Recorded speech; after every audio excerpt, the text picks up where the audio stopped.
बच्चों, मैं भगवान साय शर्मा, वरिष्ठ अध्यापक, राजकीय उच्च माध्यमिक विद्यालय आभावास, गणित की ऑनलाइन क्लास में आपका स्वागत करता हूं। लीजिए, हम घनाभ पढ़ रहे थे।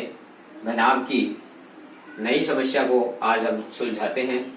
6 मीटर भुजा के वर्गाकार फर्श के कमरे में 180 मीटर हवा है। प्यारे बच्चों, 6 मीटर भुजा के वर्गाकार फर्श, कमरे का फर्श कैसा है? वर्गाकार है। प्यारे बच्चों, वर्गाकार का मतलब आप समझते हो, जिसकी लंबाई और चौड़ाई बराबर होती है। ये दोनों बराबर है, ये भी 6 और ये भी 6। ऊंचाई का हमें पता नहीं है। ये मैंने फर्श बनाया है, कमरा नहीं बनाया है, कमरे का फर्श बनाया है। कमरे का फर्श जो कि वर्गाकार है। प्यारे बच्चों, इसमें 180 घन मीटर हवा है। इसका मतलब हमें क्या दिया हुआ है? आयतन दिया हुआ है। आयतन कितना दिया हुआ है? 180 घन मीटर।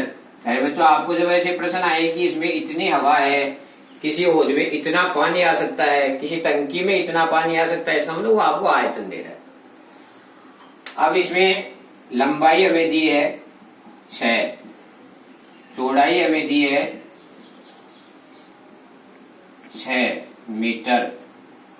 प्यारे बच्चों, हमें ऊंचाई निकलवा रहा है। ऊंचाई ज्ञात करनी है।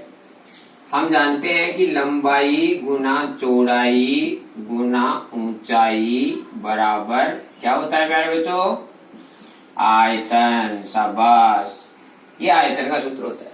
हमें ऊंचाई निकालनी है, इसलिए आयतन में ऊंचाई के साथ गुना हो रही इन दोनों को इसके नीचे ले लेते हैं। सूत्र ऐसे बन जाएगा, लंबाई गुना चौड़ाई। प्यारे बच्चों, जानते हो ना आप, एक सूत्र से 2 सूत्र बनाना। जैसे लंबाई चौड़ाई है, ये ऊंचाई निकालनी है तो लंबाई चौड़ाई का भाग दे दो। और किसी प्रश्न में मान लो चौड़ाई पूछे आपसे, तो आप लंबाई और ऊंचाई का भाग दे दो आयतन। किसी प्रश्न में मान लीजिए आपसे लंबाई पूछ रहा है, तो चौड़ाई और ऊंचाई का भाग दे दो। बढ़ गया ना एक सूत्र से। ऐसे आप एक सूत्र से दूसरे सूत्र बना सकते हैं। प्यारे बच्चों, आयतन हमें दिया है 180, लंबाई है 6, चौड़ाई है 6। इस प्रकार आप इसे काटेंगे तो देखो आप 36, 18 और बिंदु 30 हो गया। इस 6 से फिर 30 को काट दिया, 6 एकम 6 और ऊपर 6 पंजे 30। कितना आया प्यारे बच्चों? 5 मीटर। ऐसे आप इस प्रश्न को हल कर सकते हैं। आ गया समझ में? आप इसे उतारिए, फिर उसके बाद में अपन दूसरा प्रश्न लेते हैं। प्यारे बच्चों, हम दूसरा प्रश्न ले लेते हैं।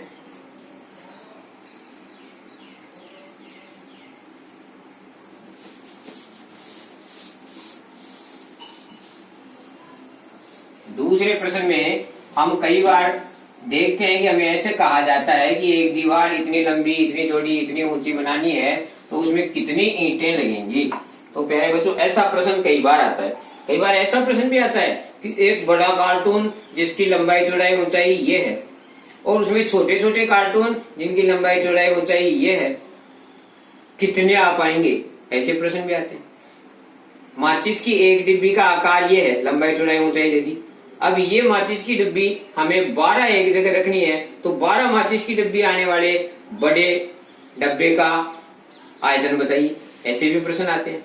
इन सभी प्रश्नों को हम इस प्रकार से हल करेंगे। घबराने की कोई आवश्यकता नहीं है। प्यारे बच्चों, हमसे कहा जाए कि 44 मीटर लंबा, 44 मीटर तो हमें लंबी,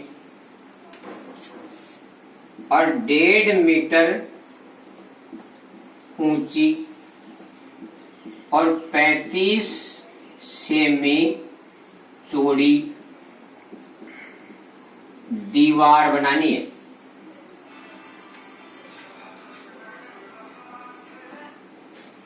दीवार बनानी है।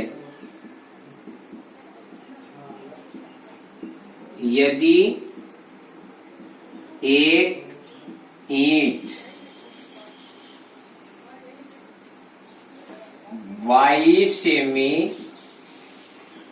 गुणा 10 सेमी गुणा 7 सेमी, 22 सेमी, 10 सेमी और 7 सेमी माप की हो तो कितने ईंटों की आवश्यकता होगी, कितने ईंटों की आवश्यकता होगी। पहले बच्चों ध्यान से फिर से देख लें प्रश्न को। 44 मीटर लंबी, 1.5 मीटर ऊंची, 35 सेमी चौड़ी दीवार बनानी है। एक ईंट की नाप ये है 22 गुणा 10 गुणा 7 सेमी में दी हुई है। कितनी ईंटों की आवश्यकता होगी। पहले बच्चों पहली बात तो यह है कि इकाई हमेशा समान रखनी है। इकाई सा मतलब समझ रहे हो ना, ये मीटर में नाप दी हुई है और ये सेमी में दी हुई है, तो सभी को हम सेमी में ही बना लेंगे, क्योंकि हमें ईंट वाली सेमी में दी हुई है, इसलिए हम सबको सेमी में ही बना लेंगे। पहले बच्चों चलते हैं। दीवार की लंबाई, दीवार की लंबाई दी है 44 मीटर। 1 मीटर में 100 सेंटीमीटर होते हैं, इसलिए 44 गुणा 100 बराबर 4400 सेमी हो गए। पहले बच्चों दीवार की चौड़ाई हमें दी है 1.5 मीटर, 1.5 मीटर। वही बात है, 1.5 को 100 से गुना कर देंगे तो ये आपका 15 के 2 बिंदु लगी, पॉइंट एक अक्षर पर लगेगा। ये पॉइंट के बाद में जो बिंदु होता है वो यूजलेस होता है। पॉइंट के बाद में यदि शून्य ही है और कोई संख्या नहीं है तो वो शून्य यूजलेस है। ये अपने पास हो गया कितना, 150 सेमी। हमने 1.5 को 100 से गुना किया, 15 को 100 से, ये आ गया पॉइंट एक अक्षर के है, तो हमने यहाँ पर एक अक्षर छोड़ के पॉइंट लगा दिया, पॉइंट के जगह 0 कैंसिल हो गया और इस प्रकार से ये 150 सेमी हो गया। पहले बच्चों हम इसे ऐसे भी लिख सकते हैं 150 सेमी, कोई दिक्कत नहीं है। पहले बच्चों दीवार की ऊंचाई, ऊंचाई हमें कितनी दी है, 35 सेमी। ये तो हमें सेमी में दी है, इसलिए कोई दिक्कत है ही नहीं। ईंट की नाप, ईंट की नाप हमें दी है 22 बाई 10 बाई 7, तो ये हमारे हो गया ईंट का आयतन। तीनों चीजों का गुणा ही आ गया, इसलिए इसे हम ऐसे लिख देंगे ईंट का आयतन। ईंट का आयतन हो गया 22 गुणा 10 गुणा 7। अरे बच्चों आप जानते हैं आयतन का सूत्र होता है लंबाई गुणा चौड़ाई गुणा ऊंचाई, इसलिए ये ईंट का आयतन हो गया। अब हमें ईंट की संख्या निकालनी है, ईंटों की संख्या, यानी दीवार में कितनी ईंटें काम आएंगी। ईंटों की संख्या निकालने के लिए आप करेंगे दीवार का आयतन, ये सूत्र आप याद रखेंगे, दीवार का आयतन बटा एक ईंट का आयतन, एक ईंट का आयतन। प्यारे बच्चों देखो दीवार का आयतन लंबाई गुना चौड़ाई गुना ऊंचाई, हमारी लंबाई कितनी है 44, 2 बिंदु 4400 गुणा 150 गुणा 35, लंबाई गुना चौड़ाई गुणा ऊंचाई। प्यारे बच्चों एक ईंट का आयतन देखो 22 गुणा 10 गुणा 7। हमेशा याद रखो आप ये को यहाँ कैलकुलेट करने की कोई आवश्यकता नहीं है। पहले आयतन आप उसको सीधा रख दो, हो सकता है कई संख्याएं आपस में एक दूसरे से सरल हो जाती हैं, इसलिए गुणा करने में समय बेकार न करें, आप तो डायरेक्ट लिख दे बस। अब देखो ये 7 से 35 सरल हो गया, 7 पंजू 35। ये यहाँ एक बिंदु से एक बिंदु काटी जा सकती है, काटने का मतलब 10 का भाग दे रहे हैं पर, इसमें भी 10 का भाग दिया, एक बार गया, इसमें 10 का भाग दिया, 15 बार गया। पहले बच्चों ये देखो आप 22 एकम 22 और 22 दोनों 44, ये 2 बिंदु इसके साथ है। ऐसे ऊपर तो यहाँ तो बच गया 200, यहाँ बच गया 15 और यहाँ बच गया 5। शाबाश प्यारे बच्चों, इनको सबको आप गुणा कर लें तो देखो 15 दोनों 30 और 30 को 5 से गुणा किया तो 150 और बिंदु इसकी 2 और आ गई, यानी 15,000 ईंट चाहिए अपने ये दीवार बनाने के लिए। अपने को कितनी ईंटें चाहिए 15 1000 ईंट चाहिए। प्रश्न यही है बस, कितनी ईंटों की आवश्यकता होगी। आ गया। यदि इसी प्रश्न में ये यहाँ लिखा हुआ होता कि 1000 ईंटों का मूल्य इतना रुपया है, कुछ भी हो भले, यदि यहाँ लिखा हुआ होता कि 1000 ईंटों का मूल्य 5000 है, तो हम यहाँ 1000 का भाग देके 5000 से गुणा कर देते, रुपए बन जाते हमारे। तो हमें कहा होता है कि एक ईंट का मूल्य 3 रुपया है, तो हम इसको 3 से गुणा कर देते। ऐसे हम मूल्य भी निकाल सकते हैं।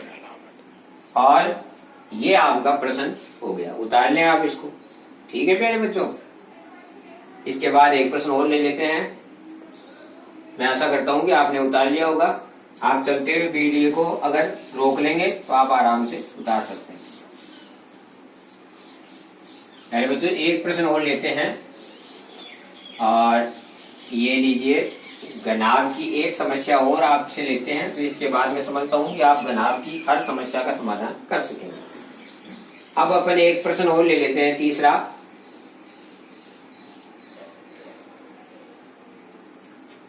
कई बार ऐसा प्रश्न भी आ जाता है,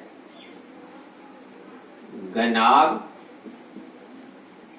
की लंबाई, चौड़ाई, ऊंचाई का अनुपात क्या दे रहा है प्यारे बच्चों? लंबाई, चौड़ाई और ऊंचाई का अनुपात दे रहा है अपने को। अनुपात दे रहा है 5, अनुपात 3 और अनुपात 2। 5, अनुपात 3, अनुपात 2 है। और यदि घनाभ का संपूर्ण पृष्ठीय क्षेत्रफल, यदि घनाभ का संपूर्ण पृष्ठीय क्षेत्रफल, हमें इसके साथ साथ घनाभ का संपूर्ण पृष्ठीय क्षेत्रफल दे दे 558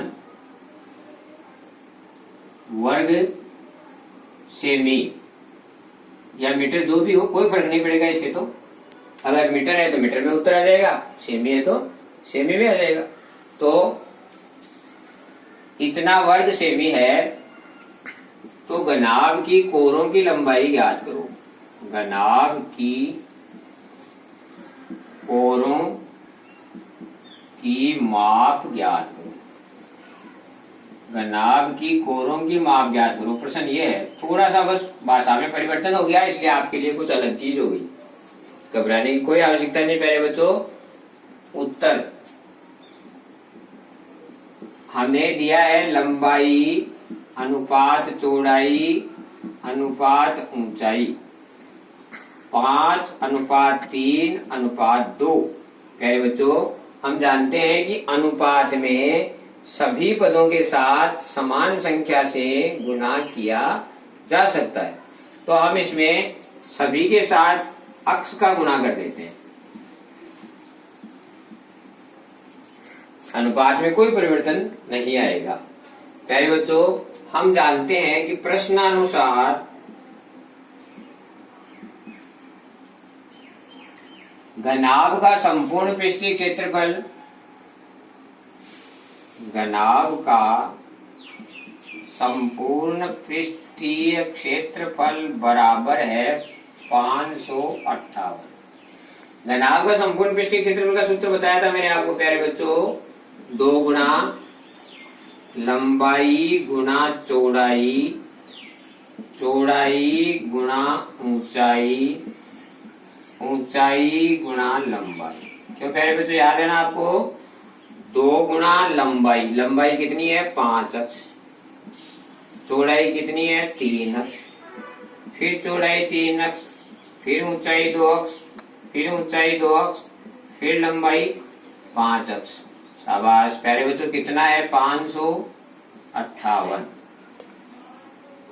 प्यारे बच्चों, समझ में आ रही है ना बात? 2 गुणा, यहाँ देखो 5 3 15 अक्ष स्क्वायर, ये देखो 3 दूनी 6 अक्ष स्क्वायर, ये यहाँ प्लस का निशान है प्यारे बच्चों, प्लस का। ये हो गया 6 अक्ष स्क्वायर प्लस ये हो गया 10 अक्ष स्क्वायर बराबर 558। प्यारे बच्चों देखो 2 गुणा, ये देखो आप 15 और 10 25 और 6 31 हो गए ना। 31 अक्स स्क्वायर बराबर 558। पहले बच्चों इस 2 का इसके नीचे भाग दे दें तो 31 अक्स स्क्वायर बराबर हो गया 558 और नीचे बटा में क्या आ गया पहले बच्चों 2।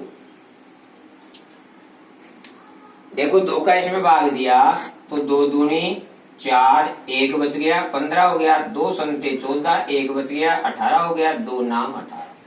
फिर प्यारे बच्चों अक्स स्क्वायर निकालना है तो 279 में किसका भाग लग गया 31 का। प्यारे बच्चों इसमें 31 का भाग देंगे, देखो इसमें 9 बार जाएगा क्योंकि 9 1 कम 9 और 9 3 27 हो रहा है ना। 31 को 9 से गुणा करने पर ऊपर वाली संख्या आ रही है, इसका मतलब भाग 9 बार जाएगा। अक्स का मान निकालना है तो 9 का वर्गमूल निकाल देंगे, इसलिए अक्स बराबर कितना आया प्यारे बच्चों 3। अक्स बराबर 3 आ गया, इसलिए ये जो लंबाई है उसमें अक्स का मान रख देंगे।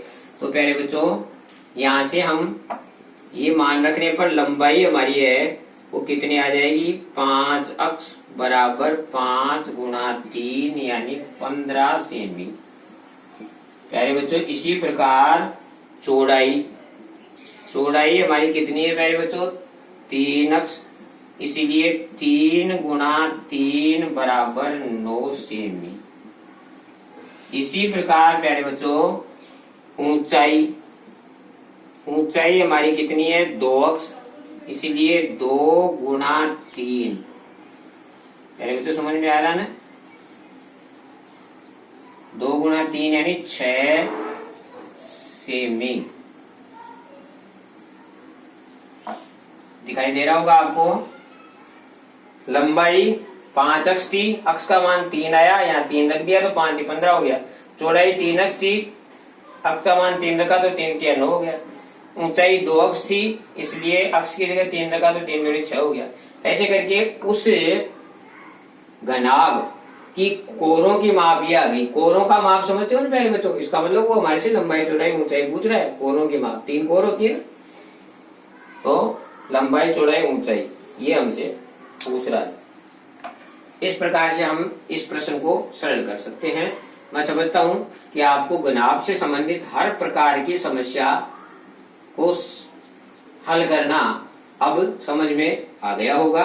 प्यारे बच्चों आप अगर फिर भी घनाभ से संबंधित कोई समस्या आपके पास रह गई हो तो आप हमारे फोन नंबर पर संपर्क करके हमें बता सकते हैं और अगली कक्षा में हम घन से संबंधित समस्याओं को हल करना सीखेंगे।